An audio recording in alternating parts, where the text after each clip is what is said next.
ఆ స్థలాలు steel plant పేరు మీద ఉండవు, రాష్ట్రపతి పేరు మీద ఉంటాయి.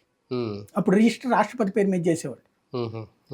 ఆ స్థలాలన్నీ ఒక ఉత్తర్వు ద్వారా స్టీల్ ప్లాంట్ పేరు మీదకి బదలాయించాలి. అప్పుడు 1,00,000 కోట్లు స్టీల్ ప్లాంట్ ఆస్తి అవుతుంది.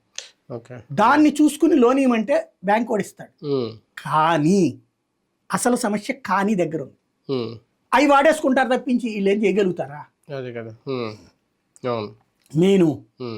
మెయిన్ ప్రైవేట్ రంగంలో యూనియన్లు ఉండవు కాబట్టి నడుస్తున్నది.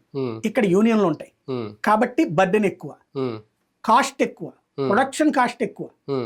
కానీ ప్రభుత్వం ఎందుకు పరిష్కరించలేదు? అది ఆ యూనియన్లతో మాట్లాడుతూనే పరిష్కరించవచ్చు కదా. అది ప్రభుత్వం కాంగ్రెస్ ఉన్నా చేయలే, బీజేపీ ఉన్నా చేయట్లేదు. ఇదేంటనేది చూడాలి. మొన్న వచ్చాడు కదా ఆయన, ఎవరు రాలేదు, ఏమంది? మొన్నే కదా కుమారస్వామి వచ్చింది. అలాగే మన మంత్రే కదా, వర్మే కదా, అక్కడ వీళ్ళిద్దరు కలిసి వెళ్ళారు కదా. మరి చంద్రబాబు వెళ్తే పని కాకపోవడం ఏంటి? ప్రారంభమైంది కదా.